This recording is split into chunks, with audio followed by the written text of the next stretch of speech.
Il suffit d'imaginer une simple marche dans une rue de Paris en pleine période électorale. Oui, l'ambiance est toujours très effervescente dans ces moments-là.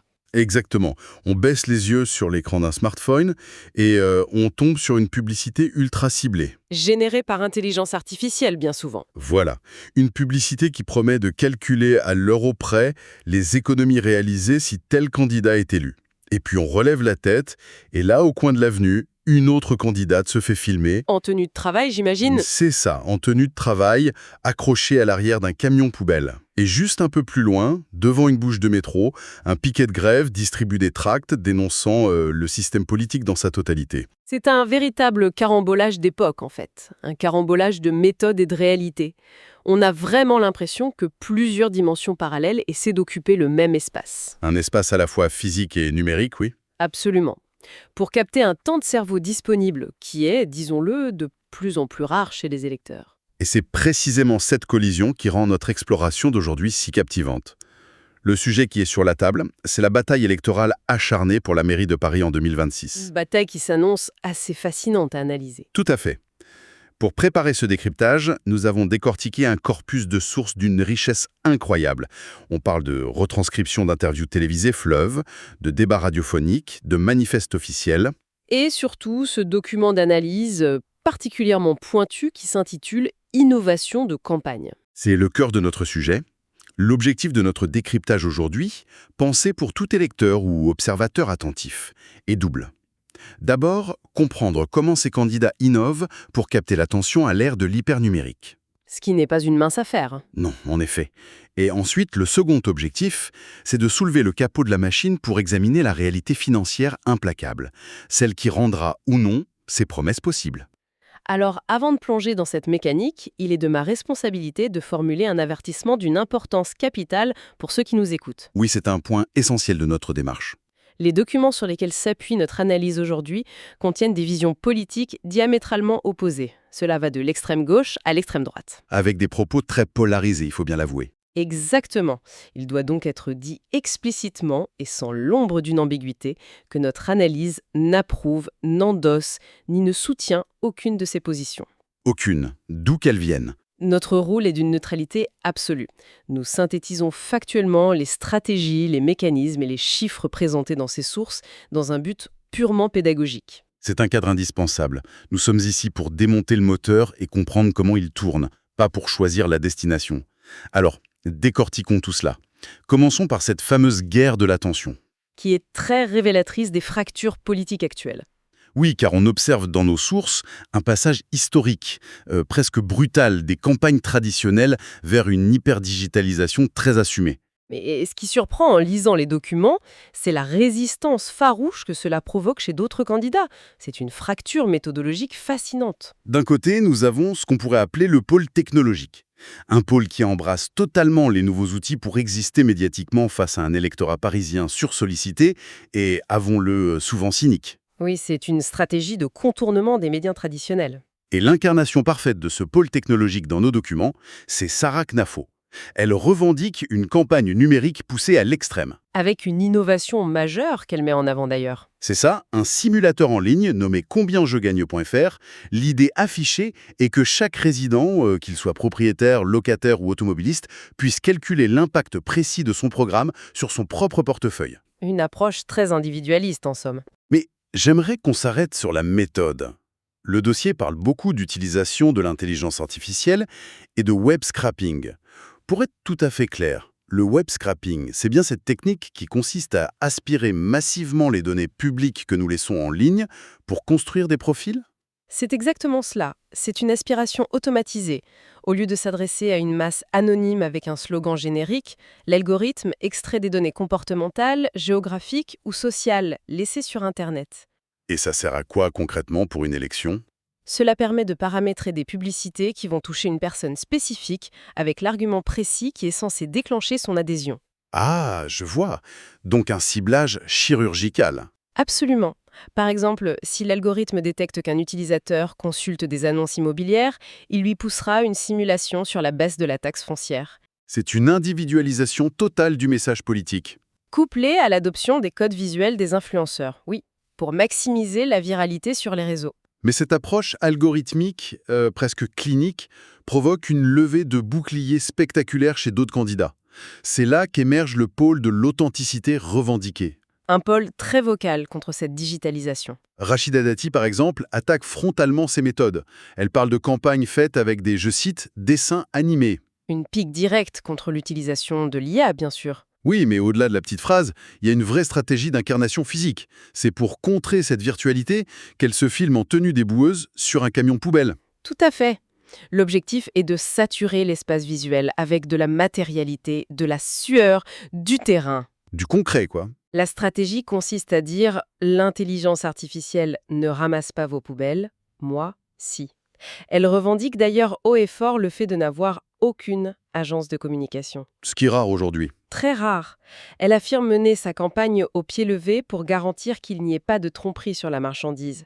C'est une tentative de restaurer la confiance par le contact physique, brut, en opposition à la distance perçue de l'écran. Elle n'est d'ailleurs pas la seule à fustiger cette numérisation. En lisant les déclarations de Pierre-Yves Bournazel, on sent une exaspération réelle. Oui, il a des mots très durs. Il dénonce une démarche de Star Academy, accusant la technologie de transformer l'élection en une course au buzz permanent. Il rappelle sachement qu'être maire d'une capitale de plusieurs millions d'habitants, ce n'est pas faire des vidéos virales. Thierry Mariani adopte d'ailleurs la même posture de rejet. C'est vrai, il refuse la politique par ordinateur et fustige l'usage de ChatGPT pour concevoir des idées. On perçoit chez eux une volonté d'opposer la gravité de la fonction publique, avec toute sa lourdeur administrative, à la superficialité supposée de l'outil technologique. Ils essayent vraiment de sanctuariser la fonction de maire. Pourtant, l'innovation ne se résume pas à l'informatique ou à la communication. Il y a une autre approche dans nos sources, venue de l'extrême gauche, qui m'a vraiment interpellé. Ah oui, c'est un tout autre modèle. Avec des candidates comme Blandine Chevel, Marielle Saulnier ou Maëlle Pirot-Guimbaud, l'innovation n'est ni technologique ni liée à la mise en scène médiatique. Elle est purement sociologique. C'est un renversement complet du paradigme électoral, en fait. Comment ça? Eh bien, pour ce courant politique, l'innovation consiste à rejeter la figure même du politicien professionnel ou du technocrate. Ah, donc la liste remplace le leader. Exactement. Leur programme, disent-ils, c'est leur liste. Et cette liste est composée exclusivement de la classe laborieuse. On y trouve des infirmières, des conducteurs de métro, des ouvriers, des postiers. C'est une démarche radicale. En lisant cela, j'ai eu cette image en tête. C'est un peu comme comparer le pitch ultra ciblé, optimisé par la donnée, d'une start-up de la tech, avec un documentaire coup de poing tourné caméra à l'épaule. L'image est très parlante. Les deux méthodes cherchent désespérément à capter l'attention et la confiance de l'électeur, mais elles activent des leviers psychologiques diamétralement opposés. D'un côté, l'individualisation rassurante par la donnée financière. De l'autre, la force brute et protectrice du collectif travailleur. Ce qui est fascinant ici, c'est d'observer les figures qui tentent de trouver un juste milieu entre ces extrêmes. Il y en a dans nos sources. Bien sûr, Sofia Chikirou, par exemple, innove sur le plan de la construction démocratique. Au lieu d'une IA, son programme est le fruit de 150 auditions publiques et de centaines de contributions écrites d'habitants. C'est l'intelligence collective contre l'intelligence artificielle en quelque sorte. C'est exactement l'idée. De son côté, Emmanuel Grégoire mise sur l'interpellation publique directe. Il assume le débat physique, presque théâtral, tout en prenant une gestion concertée de ce qu'il nomme la ville vivante. Alors on voit très bien comment ils essayent tous de capter notre regard. Mais en lisant ce document sur les innovations de campagne, une question m'a taraudé. Laquelle? Créer des simulateurs sur mesure, nécessitant des développeurs, louer des camions pour des tournages de campagne, organiser des centaines d'auditions dans des salles louées, tout cela a un coût massif. Qui paie concrètement la facture? C'est la grande question. Est-ce que ce sont les impôts des Parisiens qui financent ces agences de communication ou ces serveurs informatiques? C'est une clarification institutionnelle absolument cruciale qui est apportée par les documents. Il faut séparer hermétiquement la mairie de la campagne. Donc ce n'est pas l'argent public de la ville. Non, absolument pas. Ces innovations, les sites web, les tournages, les événements ne sont pas financés par le budget de la ville de Paris. Ils relèvent strictement de la sphère électorale. D'accord. Mais alors, d'où vient l'argent? Ils sont financés par les comptes de campagne des candidats, qui eux-mêmes sont alimentés par les dons des particuliers qui sont plafonnés par la loi et par les partis politiques. Il y a donc un arbitre dans ce match financier. Oui, la Commission nationale des comptes de campagne et des financements politiques, la fameuse CNCCFP. Mais au-delà de la bureaucratie, pourquoi est-ce si important de plafonner ces dépenses électorales? Si l'on relie cela au contexte global, c'est le seul garde-fou contre une élection de type censitaire. C'est-à-dire une élection où seul l'argent compterait. Voilà. Imaginez un instant qu'il n'y ait pas de plafond budgétaire. Une liste soutenue par des intérêts financiers colossaux pourrait acheter tout l'espace numérique disponible. Elle pourrait s'offrir les meilleurs ingénieurs du monde pour affiner ses algorithmes de ciblage. Et littéralement écraser la concurrence. Écraser sous son poids financier une liste ouvrière ou une initiative citoyenne aux moyens limités, oui. En imposant un plafond strict et des règles de remboursement égales, l'État garantit une forme d'équité démocratique. Ça force un peu l'ingéniosité, non? Totalement. Cela force les candidats à être politiquement créatifs plutôt que simplement riches. Et s'ils dépassent le plafond, leurs comptes sont rejetés et ils risquent l'inéligibilité. Donc ils doivent faire preuve d'une gestion millimétrée de leur propre budget de campagne pour prouver qu'ils seront de bons gestionnaires. C'est un premier test de gouvernance en fait. Mais qu'est-ce qu'ils vont réellement hériter une fois élus? Parce qu'en scrutant les sources, le trophée pour lequel ils se battent semble s'accompagner d'une charge financière titanesque. Ah, nous y voilà. C'est là qu'on aborde la fameuse dette parisienne. C'est vraiment le grand champ de bataille des bilans. Dès qu'on passe des promesses de campagne à la réalité de l'hôtel de ville, les chiffres donnent le vertige. On parle de quel ordre de grandeur? Du côté de l'opposition de droite et du centre, chez Pierre-Yves Bournazel, Rachida Dati ou Sarah Knafo, le diagnostic est ouvertement alarmiste. Leurs documents mettent en avant une dette qui frôle les 10 à 12 milliards d'euros. L'expression qui revient et qui frappe très fort d'ailleurs, c'est celle de Sarah Knafo qui parle d'une sorte de Ponzi immobilier. C'est une formule choc, très calculée. Quand j'ai lu ça, j'ai dû me pencher sur les notes techniques. Qu'est-ce que cette accusation de Ponzi cache concrètement en termes de mécanique financière? L'accusation vise une méthode très spécifique liée au logement social qu'on appelle le système des loyers capitalisés. Comment ça fonctionne en quelques mots? Sous la mandature actuelle, la ville s'est endettée pour préempter, c'est-à-dire racheter au prix fort des immeubles sur le marché privé afin de les transformer en logements sociaux. Jusque-là, c'est une politique classique d'acquisition. Oui, mais pour équilibrer le budget de la ville malgré ses dépenses massives, la mairie demande aux bailleurs sociaux qui vont gérer ces immeubles de lui verser l'argent par avance. Par avance. C'est-à-dire, Elle demande en une seule fois l'équivalent des loyers qu'ils percevront sur les 40 ou 50 prochaines années. attendez, pour être sûr de bien saisir la logique de la critique, c'est un peu comme si un ménage prenait un deuxième prêt immobilier pour payer les traites de son premier prêt, mais en utilisant l'argent de poche que ses enfants ne recevront que dans 20 ans, pour convaincre le banquier que tout va bien. L'analogie est cruelle, mais techniquement, c'est l'essence même de l'argument soulevé par l'opposition.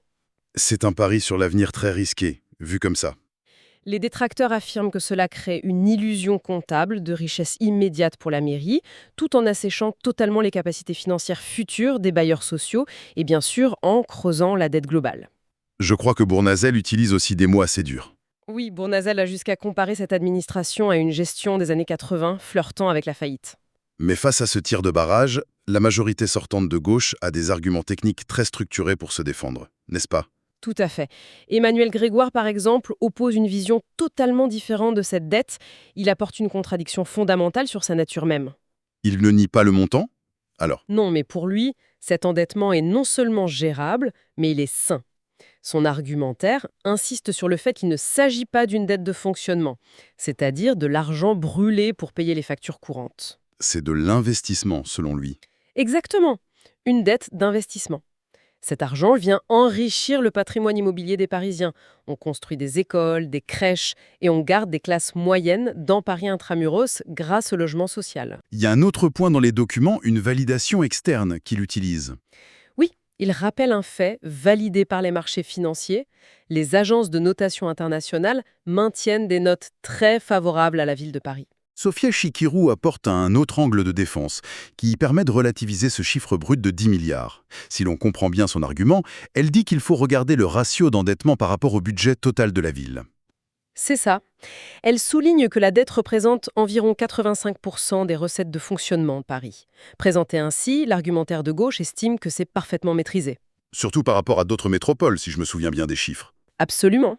Si l'on compare, New York est à 95% d'endettement et Londres frôle des sommets vertigineux à près de 200%. C'est une différence énorme, en effet.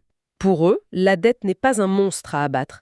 C'est un outil macroéconomique classique mis au service de la transition écologique et de l'intérêt général. C'est là que cela devient vraiment intéressant. Donc si on vulgarise ce grand affrontement comptable, l'opposition voit cette dette comme une collection de cartes de crédit plafonnées avec des taux exorbitants, exigeant de couper les dépenses d'urgence avant l'interdit bancaire. Oui, la vision de la crise imminente. Et la majorité sortante la voit comme un crédit immobilier de bon père de famille. Oui, le montant nominal est énorme, mais on a acheté une maison solide avec, ce qui garantit l'avenir. C'est le clivage idéologique par excellence sur les finances publiques. Ce qui nous amène à la question la plus concrète de ce décryptage, la pédagogie des promesses. Face à ce mur de la dette pour les uns, ou ce levier pour les autres, comment financent-ils concrètement leurs nouveaux projets? C'est le nerf de la guerre programmatique. Si je veux tripler le nombre de policiers dans les rues ou ouvrir 10 nouvelles crèches, qui paie? Si l'on regarde d'abord les stratégies de rigueur, le programme de Pierre-Yves Bournazel repose sur ce qu'il nomme un choc de gestion. Il vise 4,2 milliards d'euros d'économies. 4,2 milliards, c'est un chiffre colossal. Mais dans ces documents, comment explique-t-il mécaniquement pouvoir trouver une telle somme sans provoquer une hausse massive des impôts locaux? Il propose des réformes de structure très lourdes. La mesure phare, c'est la privatisation totale du service de propreté et du nettoyage des rues. Sous-traité aux entreprises privées, donc. Mécaniquement, déléguer au secteur privé permet à la ville de s'affranchir des coûts fixes liés au statut de la fonction publique, comme la gestion des retraites, les arrêts maladie ou l'entretien d'une flotte de véhicules coûteuses. Il transfère le risque financier. C'est ça, sur des entreprises privées mises en concurrence. Ensuite, il annonce l'arrêt immédiat des préemptions immobilières dont on parlait tout à l'heure, ce qui gèle des centaines de millions de dépenses annuelles. Et pour faire rentrer de l'argent frais, Il propose la vente de 20 000 logements sociaux appartenant à la ville, mais situés en banlieue, hors de Paris. c'est une approche très radicale de cession d'actifs. Cette rentrée d'argent massif servirait à la fois à désendetter la capitale et à financer de nouveaux services, comme par exemple le triplement des effectifs de la police municipale pour atteindre 6 000 agents armés. C'est une restructuration totale de l'appareil municipal. D'ailleurs, en lisant la suite, on voit que Bournazel utilise cette mécanique pour attaquer la crédibilité financière de ses concurrentes à droite. Oui, c'est une guerre de chiffres à l'intérieur même de l'opposition. Il pointe que Rachida Dati ne documente que 600 millions d'euros d'économies, ce qu'il juge dérisoire pour financer la moindre ambition à l'échelle de Paris. Et il est tout aussi sévère avec Sarah Knafo. C'est vrai, il l'épingle durement. Knafo annonce vouloir licencier la moitié des fonctionnaires de la ville pour trouver 10 milliards d'économies.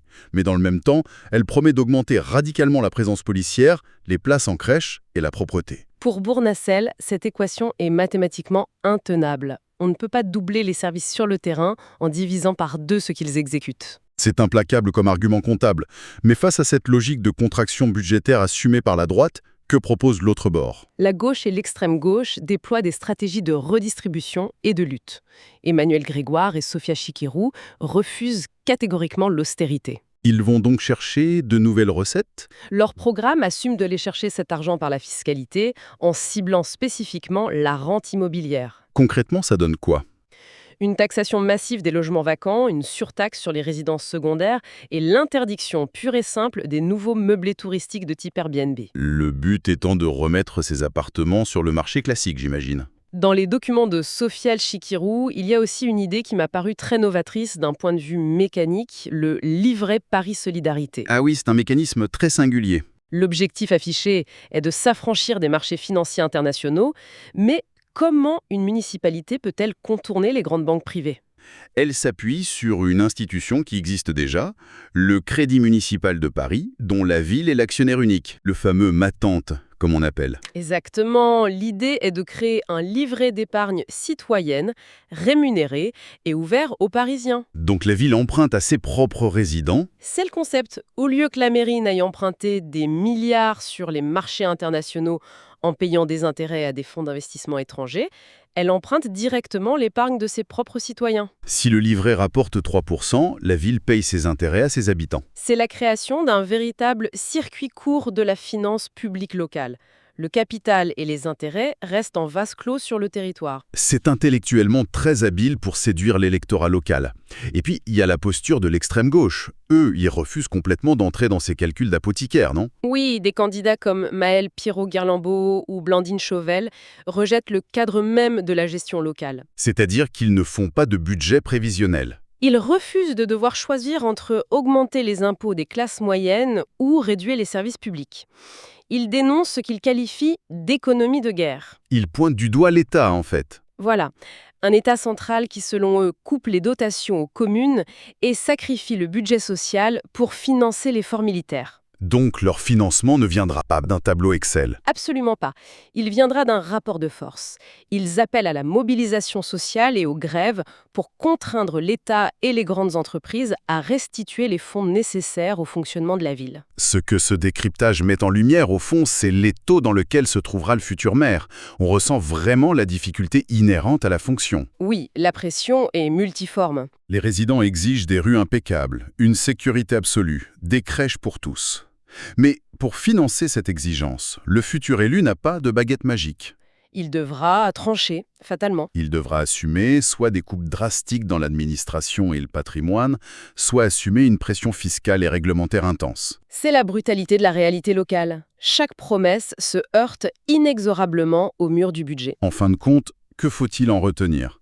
Pourquoi est-ce si important de faire cet effort de pédagogie aujourd'hui en explorant ses sources? Parce que cela dépasse largement le cadre des petites phrases politiques. Oui, derrière le bruit assourdissant des campagnes modernes, derrière les publicités ciblées sur nos téléphones, derrière les mises en scène en tenue de travail, il y a des choix de société d'une lourdeur vertigineuse. Des choix qui redéfiniront la trame de la ville. Ces choix définiront concrètement la vie quotidienne, le niveau de la taxe foncière de chacun, le nombre d'agents dans une rue ou la rénovation thermique des écoles. Que doit-on garder à l'esprit en refermant ce dossier? Cela soulève une réflexion finale qui dépasse la simple comptabilité, à mon sens. Si les innovations de campagne continuent de se fondre dans les algorithmes, le profilage psychologique et l'hypertechnologie, on peut se poser une question sur la nature même du pouvoir de demain. Une question existentielle pour la démocratie urbaine. L'élection municipale couronnera-t-elle le meilleur gestionnaire urbain, capable d'équilibrer des budgets et de pacifier une ville? Ou bien l'élection couronnera-t-elle le meilleur architecte de données? L'architecte de données? Celui capable de cartographier, de quantifier et de manipuler nos angoisses les plus intimes par écran interposé. C'est une perspective qui donne à réfléchir, c'est certain.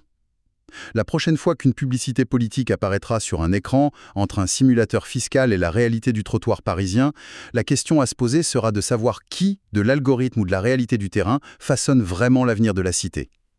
Une question à garder en tête pour tout électeur attentif. Merci d'avoir suivi ce décryptage approfondi.